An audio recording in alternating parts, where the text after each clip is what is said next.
विद्या ददाति विनयम। विद्या जो होती है वो मनुष्य को विनम्र बनाती है। विद्या हमें वो सलीका सिखाती है, हमें शिक्षा वो सलीका सिखाती है कि हम समाज में कैसे बिहेव करें, कैसे बैठें, कैसे उठें। और शिक्षा ही एक ऐसा हथियार होता है जो हमें आत्मनिर्भर बनाता है, जो हमें दूसरों की मदद करने के लिए सक्षम बनाता है। जब हम शिक्षित होते हैं तो हम पैसा कमा पाते हैं और एक ओहदा प्राप्त कर पाते हैं जिससे हम लोगों की मदद कर सकें और ख़ुद भी आत्मनिर्भर हों। जो लोग हमसे जुड़े हैं उनका हम पालन पोषण कर सकें। आज हमारे साथ इस खास कार्यक्रम में हमारे साथ एक बेहद ख़ास मेहमान हमारे साथ मानसी मौजूद हैं। मानसी ने एक लक्ष्य उठाया और एक एनजीओ की शुरुआत करी जिसका नाम इनायत ब्लेसिंग्स है, जिसके बारे में मानसी से खुद बात करेंगे और मानसी पूरी प्रक्रिया बनाएंगी कि कैसे इसकी शुरुआत हुई और कौन कौन लोग इसमें जुड़े हैं। उसके पहले मैं एक बात बताना चाहता हूं कि जिस जगह में हम बैठे हैं ये एक पहले शौचालय हुआ करता था और जिसको मानसी और उनकी टीम ने बहुत मेहनत करने के बाद, उसके भी विजुअल्स मैं आपको दिखा दूंगा कि बहुत मेहनत करने के बाद इसको एक खूबसूरत से स्कूल में तब्दील किया। और जो ये नन्हे मुन्ने बैठे हैं जो हमारे देश के भविष्य हैं, इनको एक नई दिशा, एक नई दशा प्रदान करने का काम किया। तो एक बहुत बड़ा काम कर रही हैं मानसी और दिखने में ये कोई बहुत इनकी उम्र नहीं है, एक नन्ही सी उम्र में इन्होंने एक बहुत अच्छा दायित्व उठाया है और जिसका निष्ठापूर्ण ये निर्वहन कर रहे हैं। कार्यक्रम की शुरुआत करते हैं और मानसी से आपकी मुलाकात कराते हैं। मानसी, जनता फोरम के मंच पे आपका बहुत बहुत स्वागत।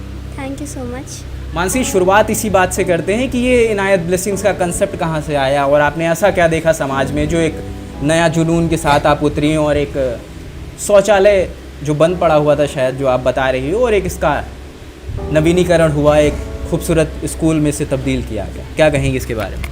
एक्चुअली जब कोविड पीरियड चल रहा था, जब फर्स्ट लॉकडाउन हुआ था, तो मैं खुद भी एक प्राइवेट स्कूल में एक टीचर की जॉब कर रही थी। उसी प्राइवेट कोई इतना बड़ा स्कूल नहीं था, बट वो छोटे से स्कूल में ही मैंने देखा जब लॉकडाउन खुला तो बहुत से बच्चों ने अपनी पढ़ाई छोड़ दी फीस के कारण। ऐसी बहुत सी आर्थिक स्थिति का सामना करना पड़ा था लोगों को। तो तब ये चीज़ मेरे जहन में आई कि कुछ ना कुछ चलो ऐसा स्टार्ट करते हैं जिससे बच्चों के एजुकेशन पे हम लोग काम कर सकें। वहाँ से हम लोगों ने एक एनजीओ का कॉन्सेप्ट स्टार्ट किया।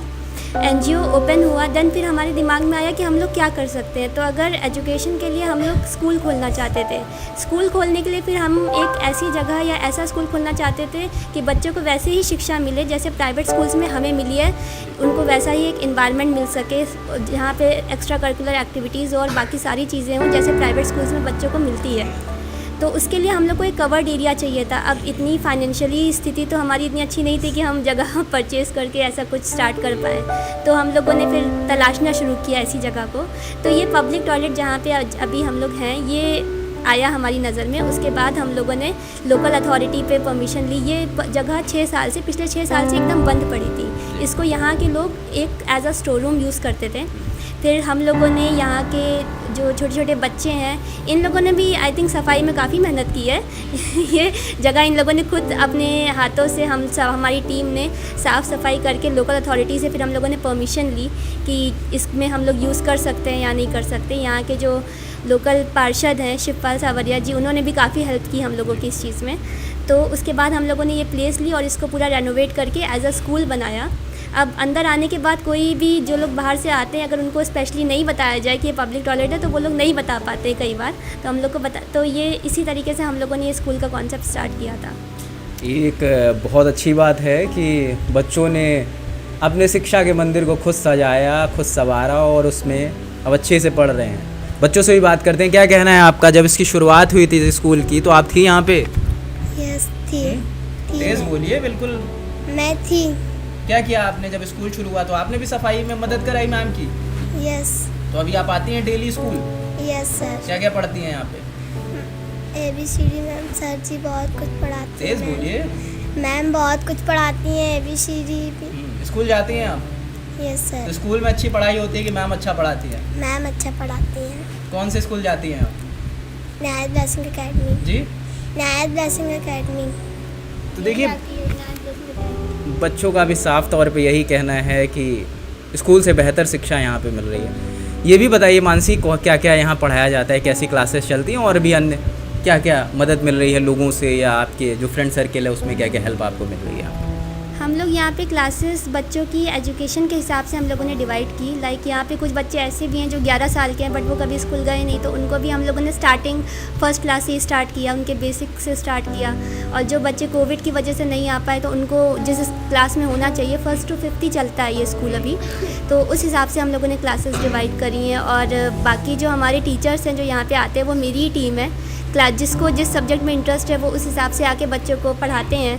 मैथ्स, इंग्लिश, हिंदी, जो इतनी भी बेसिक चीज़ें होती हैं, जितना नॉलेज अभी बच्चों को होना चाहिए वो सारी नॉलेज यहाँ पे दी जाती हैं। जब एक्टिविटीज़ होती हैं, जो एक्स्ट्रा करिकुलर एक्टिविटीज़ होती हैं, प्रोग्राम्स होते हैं, उसमें भी हमारे बच्चों को मंच हम लोग देते हैं। अभी लास्ट 12 जून को जो हमारा प्रोग्राम हुआ था एक शाम NGO के नाम, उसमें ये सारे बच्चों ने पार्टिसिपेट किया था और काफ़ी बड़ा स्टेज इन लोग को मिला था अपनी डांस परफॉर्मेंस के लिए। तो हर चीज़, जैसे प्राइवेट स्कूल्स में लोग फ़ीस दे के जो चीज़ करते हैं वो यहाँ पे एकदम फ्री ऑफ कॉस्ट में इन बच्चों को हम लोग कोशिश करते हैं कि ज़्यादा से ज़्यादा उसमें दे सकें।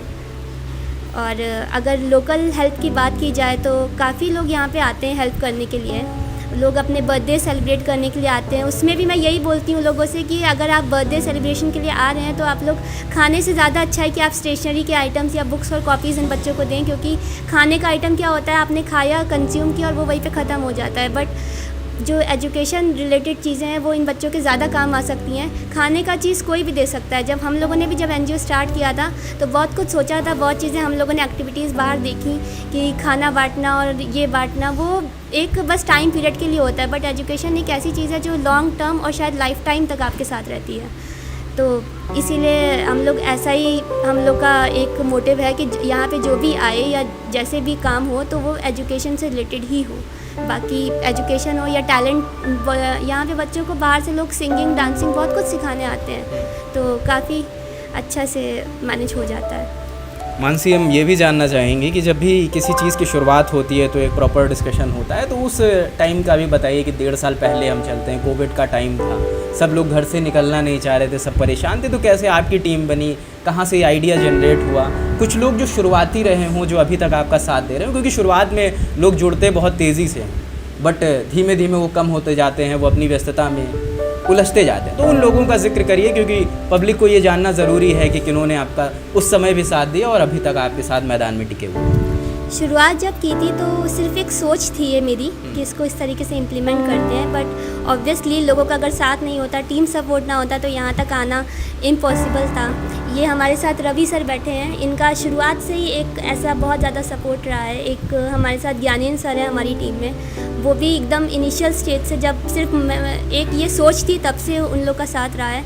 और उसी के बाद धीरे धीरे बहुत से लोग ऐसे आए, आपने सही कहा, जो शुरुआत से तो थे बट अब नहीं है, क्योंकि एक होता है शुरुआत में एक जुनून होता है, जोश होता है कि चल चल चल करते हैं, बट धीरे धीरे, क्योंकि ये एक ऐसी चीज़ है कि यहाँ पे आपको फाइनेंशियल प्रॉफिट नहीं है, तो इस और आजकल की लाइफ में लोग फाइनेंस को ज़्यादा एक महत्व देते हैं, बट मेरा मानना ये है कि फाइनेंशियली आप कितना भी स्ट्रांग हो लो, वो भी बस यही तक है जब तक आप इस धरती पर हो। आप कितना पैसा कमा लोगे और कहाँ तक उसको ले जाओगे, बट एक जो आप इज़्ज़त कमाते हो या अगर समाज में अगर आप ऐसा कुछ अपना एग्जाम्पल सेट करके जाते हो तो वो आपको अमर कर देता है, वो आपकी लाइफ के बाद भी वो चीज़ चलती है, लोग आपको याद करते हैं। तो इसी तरह की चीज़ें हम लोगों ने सोच के इस चीज़ को आगे किया है, और कुछ लोग हैं जो अभी तक साथ हैं और कुछ लोग हैं जो जा चुके हैं, उनको भी मेरी बेस्ट विशेस हैं जो जा चुके हैं या अपनी व्यस्तता में व्यस्त हो गए हैं, बट अच्छा चल रहा है जैसे है। रोहित जी आप रवि जी आप भी कुछ बताइए इसकी शुरुआत के बारे में। आप लंबे टाइम से जुड़े हैं और ऐशबाग से आप आते हैं, इतनी दूर से आते हैं एक सोशल वर्क में अपना कंट्रीब्यूशन देने, तो आप भी इस सफ़र के बारे में बताइए। जब पहली बार मैंने मैम को देखा था तो मैम एक स्लम एरिया में बच्चों को कुछ खाना दे रही थी और समझा रही थी और पढ़ाना ये सब कर रही थी, तो मैंने देखा, मैंने कहा ना जुड़ते हैं। एक ज्ञानेंद्र सर हैं जो मेरे दोस्त हैं, उनके माध्यम से मैं मैम से मिला, मैंने कहा मैम आप बहुत अच्छा काम कर रही हैं, मैं आपसे जुड़ना चाहता हूँ। तो मैम ने कहा ठीक है आप भी जुड़िए, और वहीं से सफ़र स्टार्ट हुआ हमारा मैम के साथ और टीम के साथ काम करने का। तो रवि अपने एक्सपीरियंस के बारे में भी हमारे दर्शकों को बताइए कि क्या सुकून मिलता है, क्योंकि पैसे तो हम सभी कमाते हैं कहीं ना कहीं किसी ज़रिए से, बट जो एक सुकून मिलता है, एक इंटरनल पीस मिलती है, उसके बारे में कुछ बताइए। मुझे लगता है सर कि है ना जो निस्वार्थ सेवा का भाव है वो अगर किसी ऐसे वर्ग की, आप कमज़ोर वर्ग की मदद करते हैं, जो है ना दिल से है ना आपको सुकून मिलता है, उससे बेहतर कुछ नहीं, और उससे बड़ा पुण्य का काम कोई है ही नहीं। रात में नींद आती है सुकून, बहुत सुकून से नींद आती कि यार मैंने कल उसकी ये मदद करी है, उसकी स्माइल उसने मुझे हाँ मतलब गले से लगा लिया, तो बहुत खुशी होती है ऐसे काम करने में। बस यही सर रहना चाहिए। और पैसा क्या है, पैसा आज कमा लेंगे कल खर्च हो जाएगा, और किसी की अगर दुआएं मिल जाए तो वो तो लाइफ टाइम के लिए है। उससे बड़ी कोई कमाई नहीं है।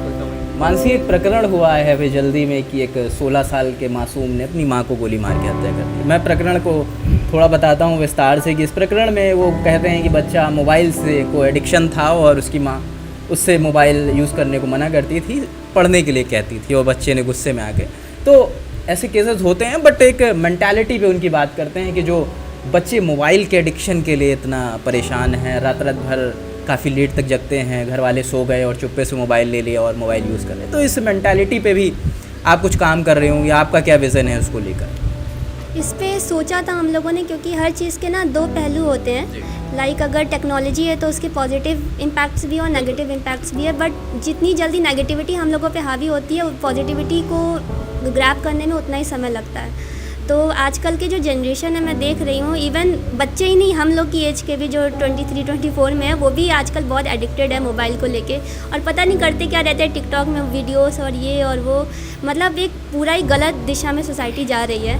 एक तो ये जब से कोविड टाइम हुआ है तब से तो और ही शायद एक बच्चों को भी एक बहाना मिल गया है मोबाइल यूज़ करने का, ऑनलाइन क्लासेस और ऑनलाइन कॉन्सेप्ट्स की वजह से। तो मुझे लगता है कि जो पुरानी जो हम लोग की जो एक तरीका था हम लोग का पढ़ाने का, वो चीज़ें कहीं ना कहीं ढीली पड़ रही है। तो उस पर हमें ही नहीं, सारे स्कूल्स को वर्क करना चाहिए, क्योंकि अब मुझे नहीं लगता कि कोविड टाइम है तो बच्चों को जैसे पहले शिक्षा दी जाती थी वैसे ही बुला के देनी चाहिए, और उनको जो फिज़िकल एक्टिविटीज़ होती है उसमें ज़्यादा एक्टिव रखना चाहिए। क्योंकि अगर वो लोग फिज़िकली, दिक्कत ये है कि आजकल मेंटल चीज़ें इतनी ज़्यादा हो गई हैं कि बच्चे फिज़िकली बाहर जाना, खेलना, खाना, कूदना जैसे पहले होता था हम लोग के टाइम पे, वो चीज़ें एकदम भूल गए हैं। वो लोग एकदम डिपेंड हो गए। अगर उनको लूडो भी खेलना है तो मैं देखती हूँ कि वो बोर्ड पे उसकी बजाय वो मोबाइल पे खेलना ज़्यादा पसंद करते हैं। तो एक तो थोड़ा सा हर चीज़ की दिक्कत है, थोड़ा सा इस चीज़ पे स्ट्रिक्टनेस बरतनी चाहिए और पूरे सिस्टम को बरतनी चाहिए। ये सिर्फ एक पेरेंट्स के या एक घर पे नहीं हो सकता है। अगर सब लोग मिलके इस चीज़ पे वर्क करेंगे तभी ये चीज़ काम करेगी। हाँ जी। जैसे होता था ना कि पहले हम लोग अपना बचपन अगर मैं बताऊं कि हम लोग नन्हे से दिन भर खेलते रहते थे, बाहर मिट्टी में खेलते थे, और घर आके मम्मी मारती थी, डांटती थी, मगर मोबाइल की तरफ हम लोग नहीं भागते थे। और आज की जो जनरेशन बदलती जा रही है कि बच्चा हल्का सा रोया और उसे यूट्यूब पे वीडियो लगा के दे दी गई। पहले होता था कि नाना नानी के पास बैठे हैं, दादा दादी के पास बैठे हैं, तो एक किस्से कहानियाँ सुनने को मिलता था, और वो किस्से कहानियाँ सिर्फ मज़े के लिए और टाइम पास के लिए नहीं होती थी। हर कहानी का एक मोटिव होता था, और हर कहानी अंत में कुछ ना कुछ अच्छा बता जाती थी, समाज के बारे में, संस्कारों के बारे में, अच्छाइयों के बारे में। अब लगता है कि समाज में उस दिशा में वापस जाने की ज़रूरत है, उस ट्रेडिशन को वापस लाने की ज़रूरत है। मानसी, एक सवाल ये भी करना चाहूँगा कि जब भी कोई हम शुरुआत करते हैं तो जब तक हमारी फैमिली हमारे साथ नहीं खड़ी होती है तो हम कदम हमारे लड़खड़ाने लगते हैं, और आप इतने मजबूत कदमों से आगे बढ़ रही हैं, तो इसका मतलब आपकी फैमिली आपके साथ है। फैमिली सपोर्ट के बारे में आप कुछ बताइए। आपकी जो अपब्रिंगिंग, जो परवरिश होती है, वही तय करती है कि आपको कहाँ जाना है। तो मैं अपने पेरेंट्स की बहुत थैंकफुल हूँ कि उन्होंने मुझे ऐसी परवरिश दी कि मेरे जहन में एक ख्याल आया। बट जैसा कि जानते हैं, मैं भी एक बहुत ही normal middle class conservative family से ही बिलोंग करती हूँ। तो जब स्टार्ट किया था, कहीं ना कहीं क्वेश्चन था उनके मन में भी कि क्या होगा आगे जाके। बट होता है ना कि अगर आप सच्चे मन से या सच्ची लगन से कहीं जाना चाहते हो या सच्चे इरादे से कुछ करना चाहते हो, तो धीरे धीरे एक जब उनको भी पता चलता है, फैमिली को भी पता चलता है कि आप एक राइट पाथ पे हो, तो वो क्यों नहीं सपोर्ट करेंगे। कई बार बच्चे जो होते हैं वो डगमगा जाते हैं अपने उस जाने से, वहीं पे ही लड़खड़ा जाते हैं कि अगर वो अभी मना कर रहे हैं। तो आई थिंक उनको समझाना चाहिए फैमिली को भी कि नहीं, हमारा जो पाथ है वो सही है, और वाकई में वो सही होना चाहिए। तो उस पर आपको आगे बढ़ने से कोई नहीं रोक सकता है। और टेक्नोलॉजी की सर आपने बात की, तो मैं बताना चाहूँगी यहाँ के जो मेरे बच्चे हैं, इस चीज़ में मुझे देख के बहुत अच्छा लगता है, क्योंकि शायद ये इन लोगों का अनफॉर्चुनेटली कह लीजिए कि इन लोगों के पास उतने रिसोर्सेस नहीं है हमारे बच्चों के पास। तो इसीलिए ये लोग फिज़िकल एक्टिविटीज़ में, मैंने कभी नहीं देखा इन बच्चों के हाथ में मोबाइल। ये लोग हमेशा बाहर खेलते खाते एकदम, और जो एक चीज़ मैंने नोटिस की है कि जो हमारे जो एसी में रहने वाले बच्चे होते हैं वो बहुत जल्दी बीमार पड़ते हैं। ये हमारे बच्चे पूरा दिन यही मिट्टी में खेला करते हैं, बट कभी इन लोगों को मैंने ऐसे हाइजीन इश्यूज से मतलब बीमार होते इतनी जल्दी या नहीं देखा है। तो ये एक बहुत बड़ी बात है, क्योंकि ये हमारी जो एक ओरिजिनलिटी है जो इंडिया की, ये उसमें रहते हैं। ये रिसोर्सेज से दूर है, ये टेक्नोलॉजी से दूर है। तो ये वाकई में हमारा जो इंडिया है वो यही है। बाकी हाँ, बाकी सब तो आपका एक जो ट्रेंड चला है वेस्टर्न वाला, बाकी सब तो आजकल उसमें रह रहे हैं। नहीं, बिल्कुल ये आप बात बिल्कुल आपने मानसी सही करी कि असल इंडिया यही है। ये मिट्टी में खेलते हैं और देश की मिट्टी में खेलते हैं, और देश का इतिहास जो लिखा जाएगा वो इन्हीं नन्हे मुन्नों के द्वारा लिखा जाएगा। हमारे साथ आज की खास मेहमान मानसी तो थी ही, और रवि जी भी थे, और एक मीठी है हमारे साथ। मीठी, आप थोड़ा घूमे उधर, कैमरे में देखिए, आप इधर आ जाइए, पीछे आइए थोड़ा।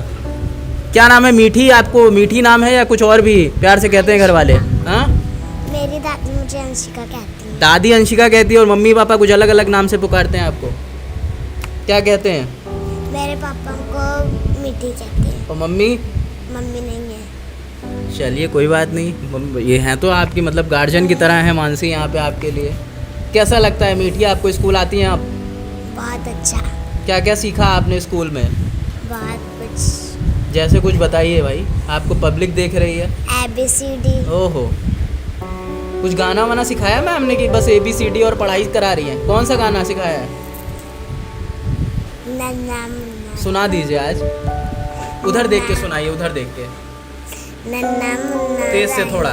नन्ना मुन्ना राही हूँ, देश का सिपाही हूँ, बोलो बच्चों जय हिंद जय हिंद। बोलो भाई, वो कह रही है जय हिंद, बोलो तुम लोग।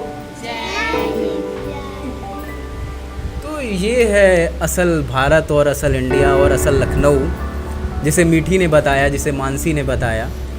तो ये प्रक्रिया चलती रहनी चाहिए। हाँ, मैम ने ऐसी भी कोई पोएम भी सिखाई है हम लोगों को। कौन सी poem? Early to bed, early to rise, वाह, makes a man healthy, wealthy and wise। क्या बात है। और कोई कुछ सुनाना चाहेगा या कुछ कहना चाहेगा? हमको सर जी इसका मतलब भी पता है। ये देखो, मीठी को मतलब भी पता है। ये ना कहना कि कोई बच्चों को इंग्लिश कम आती है। मीठी, मतलब भी बता दो इन लोगों को तुम आज। Early to bed का मतलब रात को जल्दी सोना, early to rise का मतलब सुबह जल्दी उठना, makes a man का मतलब सुबह फ्रेश होना, और एनवाइस का मतलब स्कूल जाना। जिन लोगों को अंग्रेजी में दिक्कत आती है वो मीठी से मिल सकते हैं। मीठी अंग्रेजी सुधारने में उनकी बराबर मदद करेंगी। और किसी को कुछ कहना है? तुम्हें कुछ कहना है? शर्मिला टैगोर कहोगी? शर्मा रही हो खाली इतनी देर से। आओ, आ जाओ आगे, उधर देख के बोलो, क्या कहोगी? कोई गाना वाना आता है तुम्हें? नहीं, नन्हा मुन्ना कैंसिल हो चुका है, वो मीठी ले चुकी है। नन्हा मुन्ना नहीं चल पाएगा। दूसरा बोलो। कुछ और सुनाओ, कुछ और। मैम ने एक ही गाना सिखाया है, बेइज्जती हो जाएगी मैम की फिर। आज तुमने मछली चलती लायू। तेज से बोलो। मछली चलती लानी, दीवान उठता पानी, हाथ लगाओ डल जाती, बाहर निकालो मन। चलो, बहुत बढ़िया। मछली की रक्षा करो तुम। तो मानसी, और कुछ कहना चाहेंगे? आपको पब्लिक देख रही है और मैं कोशिश करूंगा ये वीडियो आगे तक जाए, ज़्यादा से ज़्यादा लोग देखें इनसे। कोई मैसेज आप देना चाहो पब्लिक के लिए तो आपका स्वागत। मैं यही कहना चाहूँगी कि अगर आप लोग, जो भी लोग मुझे देख रहे हैं, अगर वो अपने अपने एरिया में अगर ऐसा कुछ देखते हैं कि जो बच्चे हैं वो अशिक्षित घूम रहे हैं, तो उनको प्लीज़ शिक्षित करिए। नहीं कर सकते हैं तो आप किसी भी अच्छे स्कूल में, जो प्राथमिक विद्यालय भी बहुत सारे हैं, वहाँ पे उनका एडमिशन करवाइए। ध्यान दीजिए, क्योंकि अगर हम ही लोग अपने देश के बारे में नहीं सोचेंगे या नहीं उस तक पहुँच पाएंगे तो ये हमारा समाज कैसे बढ़ेगा। अपने बारे में या अपने बच्चों के बारे में, अपने खर्चों के बारे में हर कोई सोचता है, लेकिन आपकी लाइफ का एक जो गोल होता है वो तभी आपका पूरा होगा जब आप किसी के लिए कुछ अच्छा करोगे। आपको भी वाकई में बहुत खुशी मिलेगी, एक सुकून मिलेगा कि आपने कुछ अच्छा किया है। और ये चीज़ ऐसी है जो लॉन्ग टर्म लाइफ के बाद भी शायद आपके साथ रहे, आपका एक नाम रहे कि आपने कुछ अच्छा किसी के लिए किया है। तो यही है कि हेल्प करते रहिए हमसे। अगर जुड़ना है तो आप लोग कांटेक्ट कर सकते हैं। बाकी अपने अपने स्तर पे ज़रूरी नहीं है कि हमसे जुड़ के ही करिए, अपने अपने स्तर पे भी आप लोग जो कर सकते हैं समाज के लिए वो करिए, जितना हो सकता है उतना करिए। और वाकई में ये बहुत अच्छी चीज़ है, बहुत सुकून मिलता है। Thank you. बहुत बहुत शुक्रिया मानसी, बहुत बहुत शुक्रिया मीठी, और सभी का जो यहाँ पे आए जिन्होंने अपना समय दिया, सभी का बहुत बहुत शुक्रिया। मुझे तो बहुत सुकून मिला। और आप बताइए आपको ये साक्षात्कार कैसा लगा, और साक्षात्कार से जुड़ा कोई भी सवाल हो तो कमेंट सेक्शन खुला है आपका। और मानसी से जुड़ने के लिए जुड़ना चाहें तो मानसी फेसबुक पे अवेलेबल हैं, और फेसबुक पे जुड़ सकते हैं मानसी से। और इनायत ब्लेसिंग्स के नाम से इनका पेज भी है, पेज से जुड़ सकते हैं, मैसेज कर सकते हैं। और जिस स्कूल में आपका स्वागत है, स्कूल का एड्रेस आप मानसी से ले सकते हैं मैसेज करके। और यहाँ पे आइए, लोगों से मिलिए, बच्चों को पढ़ाइए, बच्चों से कुछ सीखिए। और जिनको इंग्लिश में दिक्कत है वो मीठी से मिलें अलग से। बहुत बहुत शुक्रिया, बहुत बहुत धन्यवाद।